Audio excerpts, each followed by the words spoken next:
chosen one. This message you about to hear is a divine revelation from the throne home of heaven. This is not casual. This is not motivational. This is corrective. God did not send this word to make you feel good. He sent it to make you free. Because there is something you've been saying quietly, repeatedly, sometimes without even thinking, and heaven has been listening. God said, "Stop saying this." Not because he is offended by your honesty, but because your words have been shaping your reality in ways you did not realize. What you thought was harmless frustration has been opening doors. What you called just venting has been reinforcing limits God never placed on you. And what you've been repeating in weakness has been echoing in the spirit realm with consequences you didn't see coming. This is where it gets serious. Words are not neutral. Scripture says life and death are in the power of the tongue, and heaven treats your speech as agreement. Some phrases you've normalized have been grieving the Spirit, not because God is fragile, but because your words have been working against what he is trying to build in you. God is not angry, but he is deeply concerned, because what you keep saying is slowing what he is trying to release. This message is not condemnation, it is intervention. God is stepping in before the damage goes further. He is cutting off a pattern at the root. He is saying, if you change this one thing, the atmosphere around you will change. That's how close your breakthrough is. That's how powerful your mouth really is. Heaven is not asking for perfection. It is asking for alignment. Before we go further, if your spirit confirms this word, act on it now. Like this message as your agreement. Subscribe so you don't miss the next instruction heaven sends. Drop your city and nation in the comments so we can see where God is awakening the remnant. And to those who are supporting us and giving into this ministry, whether through the link pinned in the comment section or Super Thanks feature, understand this. You are not just giving, you are partnering with correction that leads to freedom. May your seed rise as a covenant act that realigns your words, your atmosphere, and your future. Now stay with me. Don't scroll away, because in the next moments, we are going to uncover exactly what God is telling you to stop saying, why it has such spiritual weight, and what to replace it with so your mouth begins to agree with heaven again. And once you hear it clearly, you'll understand why God refused to let you miss this word. Chosen one, understand this truth clearly and without confusion. God never corrects what he plans to destroy.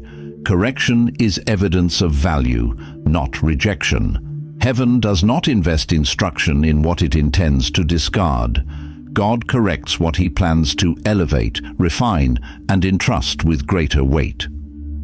The reason this message feels intense is because your next level is sensitive. You are not in a casual season. You are standing at the edge of change, and at transition points, words carry unusual authority.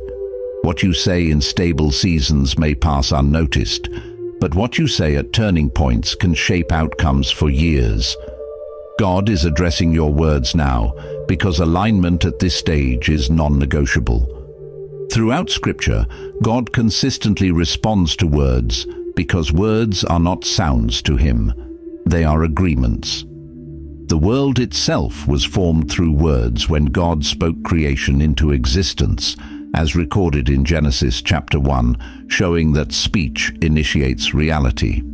Jesus healed bodies, restored lives, and shifted atmospheres through spoken words, proving that divine authority flows through speech. At the same time, Israel delayed their destiny not through lack of promise, but through careless confession when they said, "We cannot take the land." Their words did not change God's promise, but they changed their access to it. This reveals a spiritual law many overlook. Words are not casual in the spirit realm. They are contracts. Every repeated statement becomes an agreement, and every agreement invites alignment, either with God's truth or against it. What you consistently say gives permission. That is why silence is sometimes safer than speaking in frustration, fear, or doubt. The spirit realm listens more carefully than people realize, and words spoken without awareness can authorize opposition without intention. This is why Scripture warns so clearly in Proverbs chapter 18, verse 21, that death and life are in the power of the tongue. Notice the order.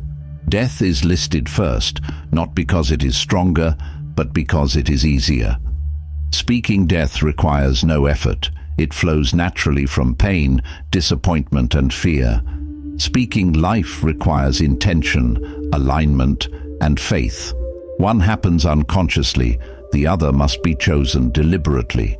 God is drawing your attention to this distinction now because your words have been drifting instead of being directed. God is speaking now because you have been unconsciously agreeing with things that oppose His plan for you.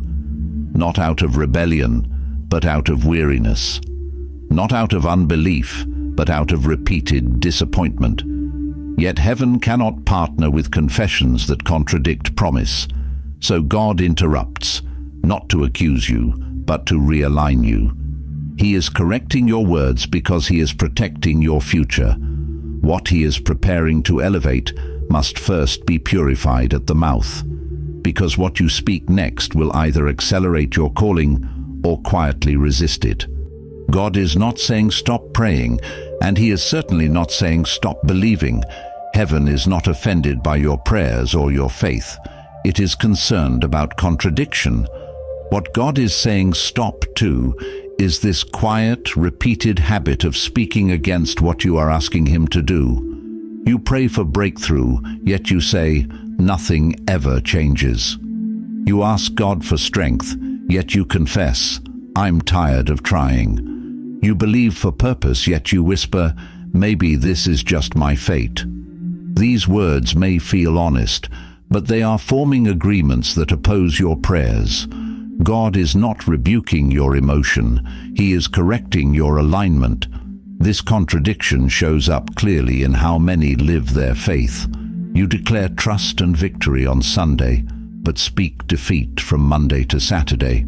Worship fills your mouth one day, and weariness governs it the rest of the week.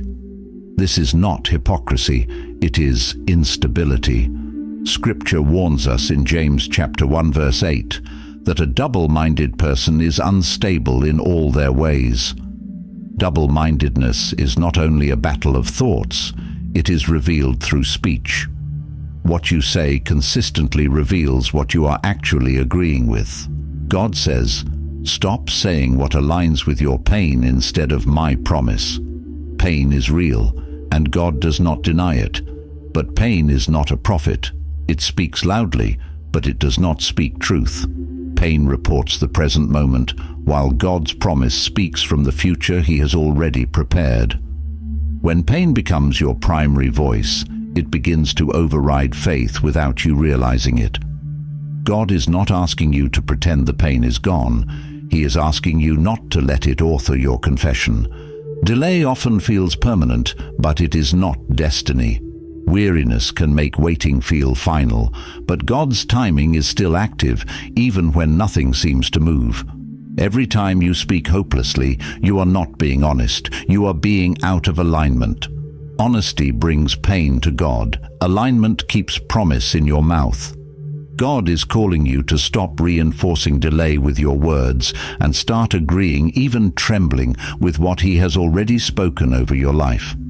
This is the part many people do not understand, and because they do not understand it, they underestimate it. Negative words do not only affect how you feel inside, they shape what happens around you. Speech carries atmosphere, words release influence. When you consistently speak fear, defeat, or hopelessness, you are not just venting emotions, you are shaping the spiritual climate you live in. Environments respond to language, whether spoken in faith or fear. What you repeatedly say trains what surrounds you to either cooperate with God's promise or resist it. Scripture gives us a sobering example in Numbers chapter 13 to 14. Israel stood at the edge of the promised land. God had already decided to give it to them. The promise was settled. The victory was guaranteed. Nothing was missing on God's side. Yet 10 spies spoke fear instead of faith, magnifying obstacles instead of promise. Scripture says they discouraged the heart of the people. Numbers chapter 32, verse 9. Notice this carefully. The people were not defeated by giants. They were weakened by words. The land did not reject them. Their speech reshaped the atmosphere around them. One entire generation failed to enter, not because God failed, delayed, or changed his mind, but because words shifted alignment. Their speech trained their hearts to fear what God had already overcome. Hear this carefully and without defensiveness. Your words can delay what God has already approved. Approval does not always equal access. God may release a promise, but words determine whether you are positioned to walk into it or wander around it. Speech can turn a short journey into a long detour.